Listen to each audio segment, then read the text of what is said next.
மாமிச உணவு என்பது ஒரு சாதாரணமாக ஒரு மனிதருக்கு பழக்கம் இருக்குதுனாக்கா அது விடவே முடியாது. அது ஜீன்லேயே கலந்தது. அதை மாற்றக்கூடிய சக்தி யாருக்கு இருக்குதுன்னா சித்தர்களுக்கு மட்டும்தான் உண்டு. பெரிய பெரிய மாமிச மலைன்னு சொல்லுவாங்க. எல்லாரையும் மாற்றுறீங்க, என்ன உங்களால் மாற்ற முடியாதான்னு கேட்டேன் இந்த தீபத்து ஜோதி என்ன. அப்போ எங்கள் வீட்டில் மாமிசம் பண்ணிட்டு இருக்கிறாங்க. எங்கள் மகள் அப்போ சிறு குழந்தை. அப்பா நம்ம வள்ளலாரை வணங்குறோமே, மாமிசம் சாப்பிடக்கூடாது இல்லை. எனக்கு அப்படியே அந்த ஒரு க்ஷண நேரம் எனக்கு ஒன்றுமே புரியல. அவ்வளோதான். முதல்ல என்னை ஆட்கொண்டது பாடல் ஞானசரி என்ற 28 பாடல். இதை படிப்பானாங்க. படிக்கும்போது அழுதுகிட்டே இருந்தேன். அதுக்கு நான் பொருள்லாம் தெரியாது. அந்த 28 பாடலுக்கும் முதல்ல விளக்கம் சொன்ன வச்சார். அருட்பெருஞ்சோதி ஆண்டவர் என்ற இயற்கை உண்மை பதினுடைய நிலையை அடையும் போது அவருடைய மார்க்கத்துக்கு பேர் சமரச சுத்த சன்மார்க்க சத்திய சங்கம் என்றே வழங்க வேண்டும். நம்முடைய கொள்கைக்கு சமரச சுத்த சன்மார்க்க சத்திய கொள்கை அப்படின்னு முடிச்சாங்க. சன்மார்க்கம் துறவர வாழ்க்கையை பற்றி என்ன சொல்லுது? முக்கியமாக துறவரம் இதில் முக்கியமான ஒன்றாக பார்க்கப்படுதா? இங்கே சுத்த சன்மார்க்கத்தில் வள்ளலாருடைய மார்க்கத்தில் துறவரம் என்பது கிடையாது. கிடையவே கிடையாதா? கிடையவே கிடையாது. ரொம்ப ஆச்சரியமா இருக்கு. துறவரம் என்பதே கிடையாது. சிறு வயதில் அவர் 5 மாத குழந்தையா இருக்கும்போது சிதம்பரத்துக்கு கூட்டின்னு போகிறாங்க. அங்கே சிதம்பர ரகசியம்னு சொல்லிட்டு திரையை தூக்கி தரிசனம் காட்டுவாங்க. அந்த திரை தூக்கி தரிசனம் பண்ணும்போது அதை பார்த்து அவர் கலகலன்னு சிரிச்சிருக்கார். அந்த சிரிப்பொலியை கேட்ட அந்த தீட்சிதர் அவங்க பெற்றோர்கிட்ட, இந்த குழந்தை தெய்வ குழந்தை, அகத்தியருடைய ஓலைச்சுவடியை கொண்டாந்து ஐயா கிட்ட காட்டுவாங்களாம். இதுக்கான பொருள் தெரியலன்னு அவர் பார்த்துட்டு அதை மூடிட்டு அப்படியே ஒப்பிப்பாராம். பொருள் என்னன்னு சொல்லுவாங்களாம். அந்த அளவுக்கு ஆற்றல்.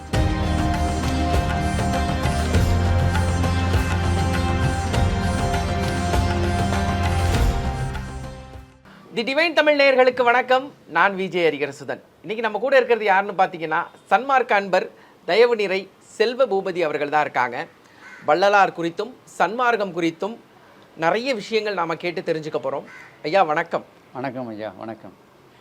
உங்களோட பாணியிலேருந்து அருட்பெரும் ஜோதி தனிப்பெருங்கருணை அப்படின்னு வள்ளலார் போற்ற அந்த வழியில் இப்போ நீங்கள் எல்லாரும் நிறைய விஷயங்கள் செஞ்சுக்கிட்டு இருக்கீங்க. அவர் என்ன விதைத்தாரோ அது இப்போ ஒரு வனமாக உருவாயிருக்கு அப்படின்னு தான் சொல்லணும். அந்த வழியில் நாம் போகணும் அப்படின்னு நீங்கள் எப்போ முடிவெடுத்தீங்க? உங்கள்கிட்டேருந்தே நான் ஆரம்பிக்கிறேன். அருட்பெரும் ஜோதி அருட்பெரும் ஜோதி தனிப்பெரும் கருணை அருட்பெரும் ஜோதி வந்தருள் புரிக விரைந்தது தருணம் மாமணி மன்றிலே ஞான சுந்தர வடிவ ஜோதியாய் விளங்கும் சுத்த சன்மார்க்க சத்குருவே தந்தருள் புரிக. எங்கள் திருவற்பிரகாசர் வள்ளல் பெருமான் பெயர் சொன்னால் போமே பிணி. அருட்பெரும் ஜோதி அருட்பெரும் ஜோதி தனிப்பெரும் கருணை அருட்பெரும் ஜோதி. நன்றி ஐயா. டிவைன் தமிழ் சேனல் மென்மேலும் சிறப்புற வளர்வதற்கு எல்லாம் வல்ல அருட்பெரும் ஜோதி ஆண்டவர் பெருங்கருணை செய்வார். உங்களுடைய பணி சிறக்க நல்வாழ்த்துக்கள். இப்போ இவ்வளோ விஷயங்கள் பேசுகிறீங்க, பல இடங்களில் வள்ளலார் அவர்களை குறித்து பேசுகிறீங்க. இந்த தேகம் பிறந்ததுக்கப்புறம் வளர்ந்ததுக்கப்புறம் தான் ஒரு விஷயத்தை உணர ஆரம்பிக்குது. அப்படி உங்களோட தேகம் எப்போ வள்ளலாரை உணர ஆரம்பிச்சது? இந்த வழியில் எப்போ வந்தீங்க? அதான் என்னுடைய கேள்வி.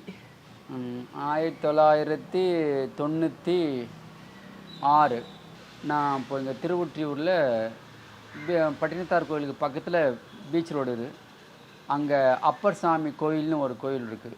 அப்பர் அந்த காலத்தில் காலாஸ்திரிக்கு போகும்போது இந்த வழியாக தான் கடற்கரை ஓரமாக வரும்போது அந்த இடத்துல தான் அவர் அங்கே தங்கினா மாதிரி சொல்கிறாங்க. அதனால் அங்கே ஒரு ஆலயமாக இருக்குது, அவர் வழிபட்ட ஒரு ஸ்தலம் இருக்குதுன்னு சொல்லுவாங்க. அதை வச்சு எனக்கு ஒரு பெரிய கோவில் ஒரு ஐயா சொன்னார், தியாகராஜன் பேர் அவர். ஐயா அங்கே போயிட்டு அவர் அந்த 95ல் 96ல் பெரிய வயசானவர், அங்கே போய் தரிசனம் பண்ணுங்க அப்படின்னாரு. சொல்கிறாருன்னு போனேன். அன்னிலேருந்து அதில் ஈடுபாடு ஆகிடுச்சு. அங்கே குரோம்பேட்டையில் பாலகிருஷ்ணன் ஐயான்னு ஒருத்தர் இருக்கார். அவங்களுக்கு வள்ளலார் மேலே அதிதீவிர பற்றாளர். அவர் பெரிய சன்மார்க்க அன்பர். அவர் தினம் ஒரு 30 வருஷமாக அன்னதானம் பண்ணுறவருங்க பூசு தண்ணிக்கு. அதனால் அவர்கிட்ட சொன்னார், செல்வபூதியை வடலூர் கூட்டின்னு போகலாங்க அப்படின்னு. அப்போது சரின்னு சொல்லிட்டு என்னை முதல் கூட்டின்னு போனாங்க. அப்போ நான் சொந்தமாக வேன் வச்சுருந்தேன், ட்ராவல்ஸ் வேன். அதனால் என்னுடைய வேன்லேயே அவங்கள எல்லோரும் ஒரு 15 பேரை கூட்டின்னு போனேன். அப்போது முதல்ல 96ல் என்னை கூட்டின்னு போய் அறிமுகப்படுத்தினாங்க. அப்போ அன்னையிலேருந்து எனக்கு அவர் மேலே ஒரு பற்று. ஆனால் நடுவில் கொஞ்சம் கேப் ஆகிப்போச்சு. ஒரு 3 மாதங்கள் மாமிசம் சாப்பிடாமல் இருந்தேன், கிளியராக இருந்தேன். அப்புறம் அது மீண்டும் வீட்டிலுடைய ப்ரெஷர் அப்படி இப்படின்னு சொல்லிட்டு இது பண்ணதுனால திரும்பி அந்த பழக்கம் வந்ததுனால நான் வள்ளலார் வணங்குற அந்த இதுவே எனக்கு விட்டு போச்சு. அது இயற்கையாக அப்படி தான் அது ஆகும். அதுக்கப்புறம் 2000 மீண்டும் ஒரு 4 வருடம் கழித்து 2000 நான் மீண்டும் அந்த வள்ளலார் மடாலயம் இருக்குது திருவொற்றியூரில். அந்த வழியாக போகும்போது அந்த இடத்த பார்த்துட்டு சரி வள்ளலார் கோயிலாக இருக்குதுன்னு தரிசனம் பண்ண போனேன். அன்னிலிருந்து எனக்கு அவர் மேலே மீண்டும் அந்த தொடர்பு ஏற்பட்டு மாமிச உணவெல்லாம் அறவே விட்டு நான் மட்டும் இல்லை, எங்கள் மனைவி, மக்கள், என்னுடைய மகள், மகன் 2 பேரையும் 4 பேரும் அப்படியே அன்னிலிருந்தே ஒரே நாளில். என் மகன் மட்டும்தான் கொஞ்சம் அப்படி இருந்தார், சிறு வயது அவர். ஆனால் அவர் கரெக்டாக ஒரு மாதம் கூட ஆகலை, 2 வாரத்திலேயே அவரை பெருமானார் மாற்றிட்டார். ஓ, அந்த மாற்றத்தை நீங்கள் எப்படி பார்த்தீங்க? எப்படி இந்த மாற்றம் ஒரு வாரத்தில் நடக்கும்? இத்தனை நாட்கள் வந்து நீங்கள் மாறினீங்கன்னா உங்களுக்கு ஒரு வயது பக்குவம் இருக்குது. இப்போ குழந்தைகளும் உங்கள் மனைவியும் மாறினது எப்படிப்பட்டது? அது ஒரு பெரிய அதுதாங்க அற்புதம். அதுதான் வள்ளலாருடைய பெருங்கருணை அற்புதம். அந்த இடத்துல அவர் பண்ணுற கருணையெல்லாம் பெரிய விஷயம். மாமிச உணவு என்பது ஒரு சாதாரணமாக ஒரு மனிதருக்கு பழக்கம் இருக்குதுனாக்கா அது விடவே முடியாது. அது ஏன்னா அது ஜீன்லேயே கலந்தது. பிறவியாக பல பிறவியில் நாம் மாமிசம் சாப்பிட்ட ஜந்துக்களாக தான் பிறந்திருக்கிறோம். ஆமாம், சரிங்களா? அந்த ஜந்துக்கள்லேருந்து மனுஷனாக மாறுவோம். அந்த ஆன்மா டிரான்ஸ்ஃபர் ஆகும். ஒவ்வொரு தேகமாக ஒரு அறிவிலிருந்து 5 அறிவு வரையும் வந்துட்டு 5 அறிவில் 6வது அறிவு வரும்போது அந்தந்த அறிவுக்குரிய தேகங்கள் உணர்வுகள் உண்டாகும். அப்படி 6வது அறிவாக வரும்போதும் உடனே அந்த மாமிச பழக்கம் போகாது. அதை மாற்றக்கூடிய சக்தி யாருக்கு இருக்குதுன்னா சித்தர்களுக்கு மட்டும்தான் உண்டு, ஞானிகளுக்கு மட்டும்தான் உண்டு. அவங்களால தான் அதை தவிர்க்க முடியும். ஒரு பக்தங்கிட்ட இருந்து அதை தவிர்க்க முடியும், இல்லை தவிர்க்க முடியாது. அதுலேயும் வள்ளல் பெருமானார் வந்து அவரை கேட்கவே வேணாம். அவர்கிட்ட வந்து சரண் அடைகிறோன்னாக்கா அவர் செய்த முதல் பேர் உதவி இந்த உதவி தான். அப்படி நான் அந்த 2000 போயிட்டு ஒரு கொஞ்சமாக ஒரு 2 வருஷம் சாப்பிட்டு தான் இருந்தேன். ஆனால் அப்போ முருகர் பக்தராக இருந்தேன், சிவன் பக்தர், முருகர் பக்தர். அதனால் நான் வீட்டில் இன்றைக்கி கிருத்திகமா சாப்பிட மாட்டேன், இன்றைக்கி சிவராத்திரி சாப்பிட மாட்டேன், பௌர்ணமி சாப்பிட மாட்டேன்னு சொல்லியே ஒரு மாதத்தில் பல நாட்கள் நான் தள்ளிடுவேன். அப்படியே அப்படி இருந்தது. அப்போது ஒரு முறை அந்த மடாலயத்தில் வள்ளலார் கோயிலில் ஒரு ஐயா ராமலிங்கம் பேர், அவர் சொன்னார், தம்பி நல்லா பாடுறீங்க, செய்கிறீங்க, பக்தியாக இருக்கிறீங்க, மாமிசம் சாப்பிட்ற பழக்கம் இருக்குதோ அப்படின்னாரு. இப்போ அதெல்லாம் விட்டுடுங்கய்யா, மீன் மட்டும் சாப்பிட்றாங்கய்யான்னு. அது கூட கூடாதே, தவறு அப்படின்னாரு. சரிங்க முயற்சி பண்ணுறேங்கன்ட்டேன். அப்படி சொல்லிவிட்டு அங்கே அவர்கிட்ட வணங்கினேன். எத்தனையோ பேரை நீங்கள் மாற்றுறீங்க, பெரிய பெரிய மாமிச மலைன்னு சொல்லுவாங்க, எல்லாரையும் மாற்றுறீங்க, என்ன உங்களால் மாற்ற முடியாதான்னு கேட்டேன். இந்த தீபத்து ஜோதி என்ற திருமணம் கேட்டு வீட்டுக்கு வந்துட்டேன். அப்போ எங்கள் வீட்டில் மாமிசம் பண்ணின்னு இருக்கிறாங்க. எங்கள் மகள் அப்போ சிறு வயது 7 வயசோ 6 வயசோ. அவங்க அங்கே வாசப்படியில் நிற்கிறாங்க. நான் உள்ளே என்ட்ரு ஆகும்போதே என் மகள் சொல்கிறா, அப்பா நம்ம வள்ளலாரை வணங்குறோமே, மாமிசம் சாப்பிடக்கூடாது இல்லை, நீங்கள் சாப்பிட்றீங்களேன்னு சொன்னான். எனக்கு அப்படியே அந்த ஒரு க்ஷண நேரம் எனக்கு ஒன்றுமே புரியல. அவ்வளோதான். அந்த வார்த்தை வள்ளலார் வார்த்தையாக எனக்கு இதுவாகிடுச்சு, ஊடுருவிடுச்சு. இல்லை, அங்கே கேட்ட கேள்விக்கு இங்கே பதில் வந்திருக்கு. அங்கே கேட்டு வந்து நேராக வீட்டுக்கு தான் வரேன். வந்த உடனே என் மக வாசப்படியே வெயிட் பண்ணுறேன். நான் எப்போ வருவேன்னு காத்துட்டு இருக்காம நிற்கிறா, வாசப்படியாண்டே நிற்கிறேன். நல்லா ஞாபகம் இருக்குது. அப்போ கீழே இருந்த வீடு இப்படியே தான் சொன்னான். அப்போ நம்ம வள்ளலாரை வணங்குறோமே, மாமிசம் சாப்பிடக்கூடாது, நம்ம சாப்பிட்றோமே, தப்பு இல்லையான்னு சொன்னான். அவ்வளோதான். நான் சாப்பிட்லன்னு என் மகளும் சாப்பிடல அன்றைக்கி, என் மனைவியும் சாப்பிடல அன்றைக்கி. சார் வீட்டுக்கார் சாப்பிடல, நம்ம ஏன் சாப்பிட்ணும் அப்பெல்லாம் விட்டான். என் மகன் வந்து சிறு வயது, 2 வயசோ 3 வயசோ 4 வயசு இருக்கும். அது ஒரு 2 வாரம் அப்படியே போயின்னு இருக்குது. அப்போது ஒரு நாள் பெருமானுக்கிட்ட ஜோதி ஆண்டை வந்து கேட்குறேன், ஐயா எங்களையெல்லாம் மாற்றிட்டீங்க, ஆனால் அவனுக்காக சமைக்க வேண்டியது இருக்குது, அது அவனை மாற்றுற சக்தி எனக்கு இல்லை. நான் போய் அவங்ககிட்ட சொல்லுவேன் சாப்பிட்றது வேண்டாண்டான்னு. அது உங்களுடைய வார்த்தையாக அது அமையணும், நீங்களே நாக்கில் அமர்ந்து அவனுக்கு சொல்லுங்கள், அப்போ தான் அவன் கேட்பான் அப்படின்னு சொல்லிவிட்டு நேராக போயிட்டு படுத்துருந்தான். பக்கத்துலேயே படுத்துட்டு, அப்பா ஒன்று சொல்கிறேன் கேட்குறியாப்பா அப்படின்னு. சொல்லுங்கப்பா. நம்ம மாமிசம் சாப்பிடக்கூடாதுப்பா, நாங்கள் எல்லாம் விட்டுட்டோம், நீ சாப்பிட்றியன்னு. ஒன்றும் சொல்ல, சின்ன குழந்தை, நல்லா ஞாபகம் இருக்குது. இனிமேல் சாப்பிட மாட்டேன்ப்பா அப்படின்னு சொல்லிட்டு பெட்ஷீட் எடுத்து முகத்தை முடின்னு தூங்கிட்டான். அப்புறம் அடுத்த நாள் அவங்க அம்மா ஏதோ முட்டை ஏதோ செஞ்சு வச்சாங்க, தொடவே இல்லை, வேணாமான்ட்டான். அதுக்கப்புறம் தொடர்ந்து வேணான்ட்டா அப்புறம் வீட்டில் நிப்பாட்டாங்க. அவ்வளோதான். இன்னொரு விஷயம், அனைத்து உயிர்களையும் வந்து சமமாக பார்த்த ஒரு மகான் வள்ளலார் அவர்கள். நம்மளை வந்து ஒரு இடத்துல உட்கார வச்சு நம்மளையும் வந்து ஒரு பேச்சாளராக அவர் மாற்றினார்ல, ஆ நம்மளையும் அவரை போல ஆக்கணும்னு நினச்சார்ல, அந்த தருணம் எப்படி இருந்துச்சு உங்களுக்கு? வள்ளலாரை வந்து பல மேடைகளில் உங்களை ஏற்றி பேச வச்சிருக்காரு, எங்கேயோ இருந்த ஒரு உயிரை இதுவரைக்கும் கொண்டு வந்து நிறுத்தியிருக்காரு. அப்படிங்கும் போது எப்படி இருந்துச்சு அது, அந்த முதல் மேடை அனுபவம்? ஆமாங்க ஐயா, அது ரொம்ப அற்புதமான ஒரு விஷயம். முதல்ல என்னை ஆட்கொண்டது பாடல் ஞானசரி என்ற 28 பாடல். நினைந்துன்று ஸ்டார்ட் ஆகும். மொத்தம் 28 பாடல். அந்த 28 பாடலில் யார் படித்தாலும் அவங்க வாழ்க்கை மாறிடும் என்பது சத்தியம். அப்பேற்பட்ட ஆற்றல் மிக்கது அந்த பாடல். ஆனால் அந்த பாடலை தான் 28 பாடல் தான் கடைசியாக வள்ளல் பெருமானார், நான் எவ்வளவோ பாடலை கொடுத்துருக்குறவங்களுக்கு எவ்வளோ விஷயம் சொன்னேன், நீங்கள் கேட்கல, இதனாச்சும் நீங்கள் இந்த பாடலாச்சும் படித்து இதில் சொல்லியிருக்கிறபடி வாழ முயற்சி பண்ணுங்க அப்படின்னு கடைசியாக அவர் சொன்னது வள்ளல் பெருமானார். இந்த பேருபரிசை சொல்லியிருப்பார். நினைந்து என்ற பாசுரமுடைய செய்யுளை தெய்வ பாவனை செய்து தீபத்தில் தெய்வ பாவனை செய்து வணங்குங்கள் அப்படின்னு இந்த பாடலை ரெக்கமெண்ட் பண்ணியிருப்பார். அந்த ஒரு பாடல் தான் ரெக்கமெண்ட் பண்ணார், வேற எதையும் ஒரே ஒரு பாடல். அந்த ஒரே பாடல்லாம் 28 பாடல். அது ஞானசரியை என்ற மரணமில்லா பெருவாழ்வு என்ற தலைப்பில் அது இருக்குது. ஆனால் பெருமனார் அதுக்கு தலைப்பு வைக்கல, நினைந்து தொடக்கமுடைய பாசுரத்தை அப்படின்னாரு. அப்படி அந்த பாடல் தான் முதல்ல நாங்கள் போனோம் இல்லையா, சொன்னேன் ஏதோ ஒரு காசு 2000 அந்த கோயிலுக்கு உள்ளே போனேன். அப்போ எனக்கு அவங்க ஒரு புக்கு கொடுத்தாங்க, இதை படிப்பான்னாங்க. அதை நான் வேலை மேலே வச்சுக்கிட்டு படிக்கும்போது அழுதுகிட்டே இருந்தேன். அதுக்கு நான் பொருள்லாம் தெரியாது, அதை படிக்கிறேன், அழுதுகிட்டே இருக்கிறேன். அந்த 28 பாடலுக்கும் முதல்ல விளக்கம் சொன்ன வச்சார். உங்களை எதுவுமே தெரியாமல் போன ஒருத்தருக்கு, புரியாமல் இருந்த ஒருத்தருக்கு விளக்கம் எழுத வச்சிருக்காரு. விளக்கம் அடேங்கப்பா பேச வச்சாருங்க. அந்த விளக்கம் இப்பயும் யூடியூப்ல இருக்கும். அதை கேட்குறவங்க கண்டிப்பாக மாறிடுவாங்க. அந்த விளக்கத்தை கேட்குறவங்களுக்கு இப்பயே சொல்லுவாங்க, ஐயா அந்த விளக்கம் ரொம்ப சிறப்பாக இருக்குன்னுவாங்க. அப்படி அந்த ஒரு நன்றி. அதுதான், அவரால் எல்லாம் முடியும், முடியாதே இல்லை, சன்மார்க்கத்தில் எல்லாம் சாத்தியம்னு சொல்லியிருக்கார் பெருமனார். சன்மார்க்கத்தில் எல்லாம் சாத்தியம். இப்போ அவர் ஏற்றிய ஜோதி இன்னைய வரைக்குமே அங்கே வடலூரில் எரிஞ்சிக்கிட்டு இருக்கு. பல மக்களோட பசியை போக்கிட்டு இருக்காரு. அப்படிங்கும்போது அவர் வந்து தன்னை சார்ந்து வரவங்களுக்கு என்னென்ன விஷயங்களை வழிவகுத்து கொடுத்துட்டு போயிருக்காரு, என்ன மாதிரியான விஷயங்கள் வழிவகுத்து கொடுத்துட்டு போயிருக்காரு? வள்ளல் பெருமானுடைய மார்க்கம் ஒரு மனிதனை தெய்வமாக்குறது தான்.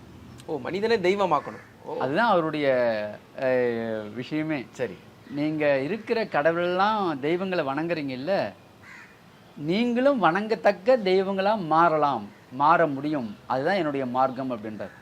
என்னுடைய மார்க்கம் உங்களையெல்லாம் தெய்வ நிலைக்கு மாற்றுறது தான். அப்படின்றதுனால தான் அவர் சமரச சுத்த சன்மார்க்கம், சமரச சுத்த சன்மார்க்க சத்திய கொள்கை அப்படின்றத இறுதியாக அவர் வச்ச பேர். அதுக்கு முன்பு வேதாந்த சமரசம், அப்புறம் 6 அந்தங்களை பேஸ் பண்ணி சமரசம் அப்படின்ற மாதிரிலாம் கொண்டு வந்திருக்காரு. பல பேரை வச்சாங்க. அந்தந்த அனுபவத்துக்கு ஏற்ற மாதிரி அவர் எந்தெந்த அனுபவத்தை பெற்றாரோ அந்தந்த அனுபவத்தை ஏற்ற மாதிரி பேருங்க இருந்தது. கடைசியில் அவர் எல்லாமே சமரசம், எல்லாமே சுத்தம் என்ற ஒரு நிலையை அடைஞ்சு உயர்நிலைக்கு தெய்வ அருட்பெருஞ்சோதி ஆண்டவர் என்ற இயற்கை உண்மை பதினுடைய நிலையை அடையும் போது அவருடைய மார்க்கத்துக்கு பேர் இறுதியாக அவர் ஃபிக்ஸ் சொன்னது, நம்முடைய மார்க்கத்திற்கு, நம்முடைய சங்கத்திற்கு இனி இந்த பெயரே வழங்க வேண்டும், சமரச சுத்த சன்மார்க்க சத்திய சங்கம் என்றே வழங்க வேண்டும், நம்முடைய கொள்கைக்கு சமரச சுத்த சன்மார்க்க சத்திய கொள்கை அப்படின்னு முடித்தாங்க. இதில் என்னன்னாக்கா, சமரசம் என்பது இந்த உலகத்தில் எல்லாரும் கடவுள் இருக்குதுன்றாங்க, அதுக்கு நமக்கும் உடன்பாடு தான், கடவுள் இல்லாமல் இல்லை, அதுக்கு உடன்படுறோம், சமரசம்தான். அதே போல் எல்லா உயிரும் ஒன்றுன்றதை சமரசம் பண்ணிக்கிறோம், அந்த பொருளும் இதில் வரும். சுத்தம் அப்படின்றார், சமரச சுத்தம்ன்றார். சுத்தம் என்றால் சமரசுக்கு எல்லாரும் உயிரும் ஒன்று, எல்லாரும் ஒன்றுன்ற நினைப்பு மட்டும் இருந்தால் போதாது. அது எப்படி இருக்குன்னா, தன்னுள்ளே இருக்கிற இறை ஆற்றல் இருக்குது பார்த்தீங்களா, அந்த சிவம் அருட்பெருஞ்சு சொல்கிறோம்ல, அந்த நிலையை நாடி ஒவ்வொருத்தரும் இருக்கணும். அப்போ தான் நம்மளுடைய உள்ளம், உடல், உணர்வு எல்லாமே பெரிய ஒரு தெய்வ நிலைக்கு மாறும். சுத்தம் என்பது இறைவனுடைய நிலை. அந்த நிலைக்கு மாறணும்னாக்கா எல்லா உயிரும் ஒன்றுன்னு நினைக்கிற சமரசத்துக்கு வரணும். கடவுள் ஒன்றுன்ற சுத்த நிலைக்கு வரணுன்றார். அந்த ஒன்றான கடவுள் நம்ம உயிராக இருக்கிறாருன்னு நீங்கள் அதை போற்றி வணங்கணும். அதுதான் அம்பலம் விளங்கும் கதியேன்னுவார். நிதியே எண்ணுள்ள நிறைவே பொதுவில் நிறைந்த சிவபதியே. பொதுவுனாக்கா இந்த உலகத்தில் இருக்கிற எல்லாமே பொது. இதில் இறைவன் நிறைஞ்சிருக்காருன்றார். நிதியே எண்ணுள்ள நிறைவே பொதுவில் நிறைந்த சிவபதியே அருட்பெரும் ஜோதியனே அம்பலம் விளங்கும் கதியே. அம்பலம்னா ஆன்மா.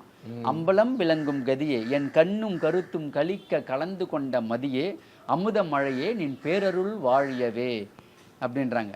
ஆகவே இந்த மார்க்கத்தில் அவருடைய தாத்பரியம் ஜீவகாருண்யம் தான். ஜீவகாருண்யம் இருக்கிற ஒரு மனிதர்களால் தான் தெய்வத்தன்மை அடைய முடியும், தெய்வத்தை உணர முடியும், அனுபவிக்க முடியும். ஜீவ தெய்வம் இல்லாமல், ஜீவகாருண்யம் இல்லாமல் ஒரு மனிதன் தெய்வம் ஆக முடியாது, உயர்ந்த ஒரு நிலையை அடையவே முடியாதுன்னு அவருடைய தீர்க்கமான முடிவு. ஆகவே தான் ஜீவகாருண்யம் மோட்ச வீட்டின் திறவுகோல், ஜீவகாருண்யமே உண்மை கடவுள் வழிபாடு, ஆன்ம ஒழுக்கத்தை கொண்டு கடவுள் வழிபாடு செய்யுங்கள். இப்படின்னா அவருடைய நிலையை. அதே மாதிரி எல்லா இப்போ புத்த மதமாக இருக்கட்டும், இந்து மதமாக இருக்கட்டும், ஜைன மதமாக இருக்கட்டும், இவங்க எல்லாருமே அந்த துறவற வாழ்க்கை போகிறது அப்படின்னு ஒன்று இருக்குது. சன்மார்க்கம் துறவற வாழ்க்கையை பற்றி என்ன சொல்லுது? முக்கியமாக துறவரம் இதில் முக்கியமான ஒன்றாக பார்க்கப்படுதா? இங்கே சுத்த சன்மார்க்கத்தில் வள்ளலாருடைய மார்க்கத்தில் துறவரம் என்பது கிடையாது. கிடையவே கிடையாதா? கிடையவே கிடையாது. ரொம்ப ஆச்சரியமாக இருக்கே. துறவரம் என்பதே கிடையாது. அதாவது இல்லறத்தான் தான் சன்மார்க்கத்தை சிறப்பாக நடத்த முடியும், இல்லறத்தான் மூலமாக தான் சன்மார்க்கம் வளரும் பண்ணுறாங்க. ஏன்னாக்கா மனைவி மக்கள், வீடு மனைவி மக்கள், அப்போது ஒரு இல்லறத்தான் இந்த சமுதாயத்தோட ஒன்றி வாழறதுக்கு வாய்ப்பு இருக்குது. துறவரம் என்ன தனித்து நிற்பாங்க, நீங்கள் மட்டும்தான் கடவுளை அடையணுன்ற ஒரு கான்செப்டில் போய்கிட்டு இருப்பீங்க. ஒரு மாதிரி சுயநலம் ஆயிடுமோ? ஆமாம். ஆனால் சன்மார்க்கத்தில் இல்லறத்தான் என்ற நிலையை நீங்கள் வந்தால் தான் நீங்கள் பொருள் ஈட்டுவீங்க. அறம், பொருள், இன்பம், வீடுன்னு சொல்கிறோம் இல்லையா, அது இல்லறத்தில் தான் அது சாத்தியமாகும், துறவரத்தில் சாத்தியமாகாது. ஆகவே இந்த அறம், பொருள், இன்பம், வீடு என்ற இந்த நிலையை சன்மார்க்கத்தின் மூலமாக நீங்கள் பயணித்து சுத்த தயவில் ஜீவகாருண்ய ஒழுக்க நிலையில் அறத்தோடு வாழ்ந்து அதன் மூலமாக பொருளை ஈட்டி அந்த பொருளை தானும் அனுபவித்து மற்றவர்களுக்கும் கொடுத்து இன்பம் அடைகிறது. இப்படி இருந்தால் உங்களுக்கு அடைய வேண்டிய இறை இன்பத்தை, வீடாகிய அந்த இறை இன்பத்தை பெறலாம் அப்படின்னு தான் சன்மார்க்கம் போதிக்குது. அந்த வகையில் வள்ளல் பெருமானார் துறவரத்தை அவர் வற்புறுத்தலை. ஒரு இல்லறத்தானாக இருந்து உயர்நிலைக்கு அடையிறது என்பது ஒரு டஃப்பான விஷயம். ஏன்னா எல்லாமே கலந்துருக்கும், எல்லா கடமைகளும் அதில் இருக்குது. ஆமாம், பொய், பொறாமை, சூதுவாது, வஞ்சனை எல்லாம் கலந்தான் இந்த உலகம். இப்பேற்பட்ட உலகத்தில் நீ அந்த சூதுவாது, வஞ்சனை, பொய், களவு எதுவுமே இல்லாமல் ஒரு நல்ல இல்லறத்தானா அதை இல்லற துறவின்னு சொல்லுவாங்க, இல்லறத்து ஞானின்னுவாங்க. அப்படி தான் வள்ளல் பெருமானார் மக்களை அந்த திசையை நோக்கி ஆளாக்குறாரு. அதுக்கு தான் அவருடைய மார்க்கம் பெரிய ஒரு எடுத்துக்காட்டாக இருக்குது. அதுக்கு ஒப்புயர்வே சொல்ல முடியாது. அதுக்கு சன்மார்க்க அன்பர்களே சாட்சி. சரி, எப்படிலாம் தாழ்ந்த நிலையில் இருந்தவங்கெல்லாம் ஒரு நல்ல ஒரு தெய்வீக நிலைக்கு அவர் ஏற்றிட்டு இருக்கார். சரி, இப்போ நான் ஒரு வீடியோ பார்த்தேங்க ஐயா. ஒரு குகைக்கு நடுவில் ஒருத்தர் அமர்ந்து, சன்மார்க்க அன்பர் தான் நினைக்கிறேன் அவர் அந்த ஒளியை வாங்கும் போது அந்த உடல் முழுவதும் அந்த ஜோதி பரவி, எப்படி சொல்கிறது, அந்த அருட்பெருமானே காட்சி தர மாதிரியான ஒரு நிகழ்வு. இது எப்படி சாத்தியப்படுத்துறதுன்னு பல பேருக்கு ஒரு கேள்வி இருக்கும்ல. அது எப்படி, அது அந்த நிகழ்வு நீங்களும் பார்த்துருப்பீங்கன்னு நான் நினைக்கிறேன். அதை பற்றி கொஞ்சம் சொல்லுங்களேன் ஐயா. அவங்க தஞ்சாவூர் ரங்கநாதன் ஐயான்றது தெரியுது நீங்கள் சொல்லும் போதே. அவங்க தான் அந்த வீடியோவில் வந்ததாக சொல்லியிருந்தாங்க, நானும் பார்த்தேன். அது சாத்தியமான ஒரு செயல்பாடு தான், சாத்தியமான நிகழ்வு தான். ஏன்னாக்கா அவர் காரம், புளிப்பு, உப்பெல்லாம் எடுக்காத உணவு தான் எடுப்பார், இல்லாத உணவு தான். எனக்கு தெரிஞ்சு அவர் வெறும் கஞ்சி தான், பச்சரிசி கஞ்சி தான் குடிப்பார் 3 வேளையும். அதுவும் சிறுக தான் குடிப்பார். அவங்க கையாலே சமைச்சிப்பாங்க, இல்லை அவங்க அடியார்கள், அவங்களுடைய அன்பர்கள் சமைச்சு கொடுப்பாங்க. ஏன்னா நம்மளுடைய சபைக்கு வரும்போதே அவர் அப்படி தான் பண்ணாங்க. ஒரு நல்ல உத்தமமான ஒரு ஆன்மா, உயர் ஆன்மா. ஸோ அந்த தேகத்தில் எந்த விதமான இந்த மாயா உணவுக்குன்னு சொல்கிறாங்க பார்த்தீங்கன்னா, ருசிக்கு அடிமையான எந்த ஒரு விஷயமும் கிடையாது. வெறுமனே அந்த பச்சரிசி சீரக சம்பா பச்சரிசிலையோ புழுங்கலரிசிலையோ அவங்க கஞ்சி மாதிரி வடித்து சாப்பிடுவாங்க. ஸோ அந்த தேகம் அந்த அளவுக்கு சுத்தமாக உள்ளூர இருக்குது. அப்பேற்பட்ட உடம்புல தான் அந்த ஆற்றல், ஆன்ம ஆற்றல் பிரகாசிக்கும். அதை ரிசீவ் பண்ணுற ஒரு கெப்பாசிட்டி ஆன்மாவுக்கு இருக்கிறதுனால அண்டத்து இறையாற்றல் ஆகிய சூரியனுடைய அந்த ஆற்றல் அவர்கிட்ட காரியப்பட்டது என்பது பெரிய ஒரு விஷயமே இல்லை. அது அவருக்கு சாத்தியமான ஒன்று தான். அது எல்லாருக்கும் சாத்தியம்தான். சாத்தியமான ஒன்று தான். சாத்தியம். ஆனால் அந்த அளவுக்கு தூய்மையாக இருக்கணும். தூய்மையாக இருக்கணும். இந்த உடலும் உயிரும் உணர்வும் தூய்மையாக இருக்கணும். இந்த எப்போ இந்த உணர்வு அந்த மனம் எப்போது தூய்மையாகுதோ அப்போது எல்லாமே நம்ம வசத்துக்கு வந்துடும். மனம் தூய்மை அடைஞ்சால் எல்லாமே நம்ம வசத்துக்கு வந்துடும். வள்ளலார் ஐயாவோட அந்த வாழ்க்கை இருக்குல்ல, சிறு வயதாக இருக்கட்டும், அவர் இளைஞனாக வந்ததாக இருக்கட்டும், இந்த சன்மார்க்கத்தை ஆரம்பித்ததாக இருக்கட்டும், தன்னுடைய குருவாக அவர் யாரை ஏற்றுக்கிட்டாரு, ஒரு தெய்வ நிலையை அவர் எப்படி அடைஞ்சார்? வள்ளல் பெருமானார் ஆரம்பத்தில் முருக பக்தராக இருந்திருக்கிறாரு. அதனால தான் அந்த தைப்பூச விழா அவ்வளோ கோலாகலமாக கொண்டாடப்படுதா? கண்டகோட்டை முருகர் மேலே அளவு கடந்த பக்தி வள்ளல் பெருமானாருக்கு. அதுக்கப்புறம் சிதம்பரம் நடராஜர் மேலே அதி தீவிர பக்தியாக இருந்தாங்க. அதுக்கப்புறம் அருட்பெரும் ஜோதி மயமாக அவரே ஆயிட்டாங்க.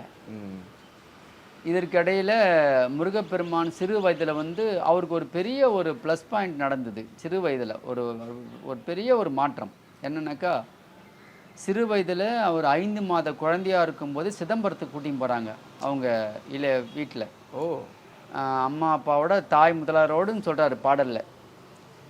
அங்கே தில்லைக்கு போயிருக்கும்போது அங்கே சிதம்பர ரகசியம்னு சொல்லிட்டு திரையை தூக்கி தரிசனம் காட்டுவாங்க. இப்பயும் அது செய்வாங்க. இப்போல்லாம் அவ்வளோ அந்த அளவுக்கு இல்லை. எனக்கு தெரிஞ்சு நான் போகும்போதே எனக்கு அது மாதிரி நான் பார்த்துருக்குறேன். திரையை விளக்கி காட்டுவாங்க. மேலே அந்த வில்வம் வேய்ந்திருப்பாங்க மேலே. அப்படி வள்ளல் பெருமானாருக்கு அந்த காலத்தில் அந்த திரை தூக்கி தரிசனம் பண்ணும்போது அவருக்கு வெட்ட வெளி தான் அவருக்கு தெரிஞ்சுது. வெட்ட வெளி ஆகாயம். அதை பார்த்து அவர் கலகலன்னு சிரிச்சிருக்காரு. அந்த சிரிப்பு தெய்வீக சிரிப்பாக அதிர் ஒளி உண்டு பண்ணியிருக்கு. அந்த சிரிப்பு ஒளியை கேட்ட அந்த தீட்சிதர் அவர் தாயார்கிட்டையும் அவங்க பெற்றோர்கிட்ட இந்த குழந்தை தெய்வ குழந்தை அப்படின்னு சொல்லி அவங்கள தன்னுடைய வீட்டுக்கு அழைச்சின்னு போயிட்டு அவங்களுக்கு உணவு பரிமாறி அவங்கள ஆசீர்வாதம் பண்ணி இந்த குழந்தைய தெய்வ குழந்தைமா உண்மை நான் சொல்கிறது இதை பத்திரமா நீங்கள் பாதுகாத்து நீங்கள் வளர்க்கணும், லேசில் நினைக்காதீங்கன்னு அவர் நம்ம மனசில் பட்டுடுச்சு சொல்லிட்டார். அவர் சொன்ன வார்த்தை தான் அது எவ்வளோ உண்மைன்றது இப்போ இந்த உலகம் உணர்ந்திருக்கும். அப்படி அந்த திரை என்பது எல்லாருக்குமே உண்டு. மனிதனாக பிறக்கிற ஒரு தாய் வயிற்றில் பூமியில் பிறக்கிறாங்கன்னு எப்பேற்பட்ட ஞானிகளாக இருந்தாலும் சரி, அவங்க அண்டத்தில் அவங்க இருந்திருக்கலாம், தெய்வீக தன்மையோடு இருந்திருக்கலாம். ஆனால் பூமிக்குன்னு வரும்போது திரை விழுந்துடும். ஏன்னா இது மாயா உலகம். இதுக்குள்ளே அருள் உலகம் ஒன்று இருக்குது. அந்த மாயா உலகம் நீங்கினாதான் அருள் உலகம் நம்மளுக்கு தென்படும். அந்த மாயா உலகம் என்றது நம்ம திரையாக இருக்கிறதுனால நம்ம அந்த மாயா சக்திக்கு ஆட்பட்டுடுறோம். அதை சிதம்பரம் பெரிய கோயிலில் இறைவன் அவருக்கு அதை விளக்கிட்டார். 5 மாத குழந்தையா இருக்கும் 5 மாத இதுவரையும் 5 மாத குழந்தையில யாருக்கும் திருஞான சம்பந்தருக்கே 3 வயசுல தான் ஞானப்பால் கொடுத்ததுன்னு சொல்கிறாங்க. புரியுதுங்களா? அவருக்கு 5 மாத குழந்தையிலேயே அவருக்கு அந்த திரை நீக்கப்பட்டது. அப்படி அதனால தான் அவர் 7 வயசுலேயே இப்போ பெரிய பெரிய புலவர்களெல்லாம் தெரியாத விஷயங்கள், அறியாத பாடலுக்கு விளக்கமெல்லாம் சொல்லியிருக்காரு. அகத்தியருடைய ஓலைச்சுவடியை கொண்டாந்து ஐயாக்கிட்ட காட்டுவாங்களாம் பெரிய பெரிய மகான்கள் எல்லாம். இதுக்கான பொருள் தெரியலன்னு அவர் பார்த்துட்டு அதை மூடிட்டு அப்படியே ஒப்பிப்பாராம். ஒப்பிச்சுட்டு அப்படியே சொல்லுவாராம் அதுக்கான பொருள் என்னன்னு சொல்லுவாங்களாம். அந்த அளவுக்கு ஆற்றல். அப்படி முருகப்பெருமானை தன்னுடைய குருவாக கொண்டதாகவும் அப்புறம் மாணிக்க வாசகரை குருவாக கொண்டதாகவும் இப்படி இந்த நம்ம நால்வரை பற்றியே பாடியிருக்கிறாங்க. அதில் அவங்களையெல்லாம் பெரிய புகழ்ந்து குரு ஸ்தானத்தில் வச்சு தான் அவங்க போட்டிருக்கிறாங்க. அதனால் சிறுவதாக இருக்கும்போது அந்தந்த தன்னுடைய உள்ளம் கவர்ந்த அடியார்களை அவர் குருவாகவே நினச்சி அவர் போற்றி வணங்கியிருக்கிறாரு. முருகப்பெருமானை அவர் தன்னுடைய இஷ்ட தெய்வமாக வணங்கியிருக்காரு. ஆனால் அவருடைய பாடலில் ஒரு பதிவு பண்ணியிருக்கிறாரு. ஓதாது உணர்ந்திட ஒளியளித்து எனக்கு ஆதாரமாகி அருட்பெரும் ஜோதின்னு சொல்லிட்டு பதிவு பண்ணியிருக்காரு. அதாவது யாருக்கிட்டையும் நான் போய் கற்றுக்கல, யாருக்கிட்டேயும் போய் அவங்க சொல்லி ஓதி நான் கேட்டு தெரிஞ்சுக்கல. அப்படி தெரிஞ்சிக்காமையே என் உள்ளூர இருக்கிற அருட்பெரும் ஜோதியே எனக்கு எல்லாத்தையும் வெளிப்படுத்துச்சு. அந்த உள்ளார இருக்க ஞானமே அவர் கற்றுக் கொடுத்துருக்கு. அந்த உள்ளார இருக்கிற அந்த இறை ஆற்றல், இயற்கை உண்மை பெரும்பதின்றது ஒவ்வொரு உயிரிலும் அதுதான் இருக்குது. அந்த ஒரு இறை, அந்த ஒரு இறைவன், அந்த ஒரு ஆற்றல் அவரே அது உண்மை சொல்லப்போனாக்கா கடவுள் ஆத்மான்னு பேர். அந்த ஆத்மாவே அவருக்கு குருவாக இருந்து உள்ளிருந்து பாடம் எடுத்திருக்கு. அந்த உள்ள இருக்கிற அந்த உள் ஒளிக்கு வள்ளல் பெருமனார் சொல்கிற பேர் நடராஜன் சொல்கிறார். அந்த நடராஜர் என்பது அந்த அசைவு நடனம் ஆடும், அது ஜோதி வடிவம்.